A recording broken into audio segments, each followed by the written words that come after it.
What's going on, my fellow collectors? Jim here with another figure review. And let's check out the DC Comics Multiverse Super Friends Superman. Now I think we've all been a little bit irritated with Mattel lately with the figures they've been giving us, man. And I know I have definitely told myself, why do you keep wasting the money on, the Multiverse line? But I do have a very soft spot for Super Friends. So I went ahead and picked up Superman. Because I do have the Batman, and I think they will look good together. I definitely have no desire to pick up Green Lantern or Aquaman. But I guess they are, hopefully Mattel is stepping their game up a little bit with the newer series they're bringing out, like with the Clayface Collect and Connect figure. But even that wave, like the figures in the wave don't really look good, but the Clayface looks awesome. But anyway, packaging is like we've seen with this style DC Multiverse. We got the red figure nicely displayed behind the window. Really cool image of the classic, Super Friends Superman. Top, you got DC Comics Multiverse. Bottom, you got that. Inside, you got another cool image of Superman. On the back, you got the same image, and you got the Batman, Green Lantern, and Aquaman. All the read-ups and everything like that. This side. But yeah, that is the packaging. Let's go ahead and crack him open and take a closer look. Okay, and here he is out of the packaging along with the basically just little base and card that we get with this figure. So we do get the standard, base that we've been seeing with these other Super Friends line and with some other Mattel figures as well. But we do have Super Friends on here. You do have a peg for the foot, and you do have this little slot for the included card, which actually looks really nice. I really like the picture of Superman they have on the front. It does kind of have this holographic, rainbow effect going on. And of course on the back we do have the Super Friends spelled out if you do get all of the figures. And of course you can just kind of plop the card right in that little slot, so it gives yourself a little background to stand the figure on. The figure does have two peg holes on the bottom. And I know my Batman didn't work very well. Let's see if Superman's any better. He's a little bit better. It's a little bit better of a fit, even though it's really loose. But that is the only thing really included with this figure. Let's take a closer look at Superman. Now, of course, we've seen this body, before with a lot of the old, DC figures.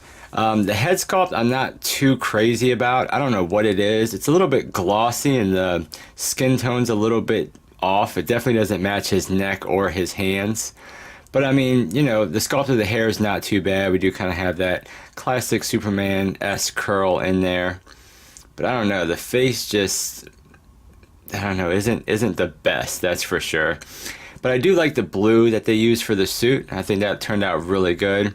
The S on his chest is painted nice for the most part. I really wish they would have, sculpted that. That would have looked much better.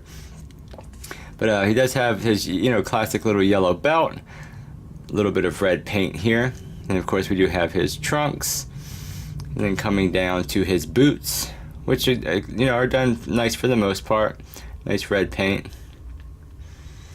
And then you have his cape, which I think, turned out really good. And that's the one thing that I like about these figures. It really gives you that nostalgia feeling by having this old school cape that you clip on his neck, man. That just brings me right back to, the 80s of the old, figures. So that's really, really cool. It is a little bit tethered and messy up here in the front, so I'm not really liking that too much. But, for what it is, it's not bad. And you can see that the blue is pretty much painted on, or I don't know if it's the blue or the skin tone that's been painted around here. But it's clean for the most part, not too many areas that look too bad. Of course, you do have the back of the figure.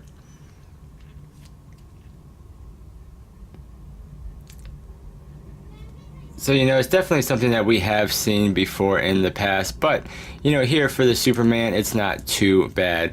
Now, as far as his articulation, it is pretty much what we standard. You do have movement at the head. You get, swivel. The arms will hinge out, but not so much, only about that much. Of course, that swivels all the way around. You do have your bicep swivel. You do just have the single bend at the elbow. Gives you almost 90 degrees. The hands have the swivel, but it's basically, just the hand. So that's it. You don't get any hinge or anything like that. You do have the ab crunch, which, man, it's really stuck on this one. Gives you about that much forward. about that much back. You do have a waist swivel in there.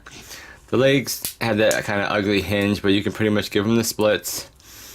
He will kick forward about that much, kick back about that much. You do have a swivel here at the lower thigh, like right above the knee. Single bend at the knee, gives you about 90 degrees. And then of course for the foot, all you have is the hinge that goes forward and back, and that's it. No rotation, no pivot. So really, I mean, it's not the best Superman figure, but if you're like me and have that soft spot for, you know, the Super Friends, or if you've picked up the other, you know, classic Super Friends in the DC Comics multiverse line, this might be one you want to pick up. I will say it's not the best figure though, which, you know, we're kind of used to with Mattel. Now measuring out Superman, looks like he is about 6¼ inches tall. And as far as some comparisons, here he is next to the Batman.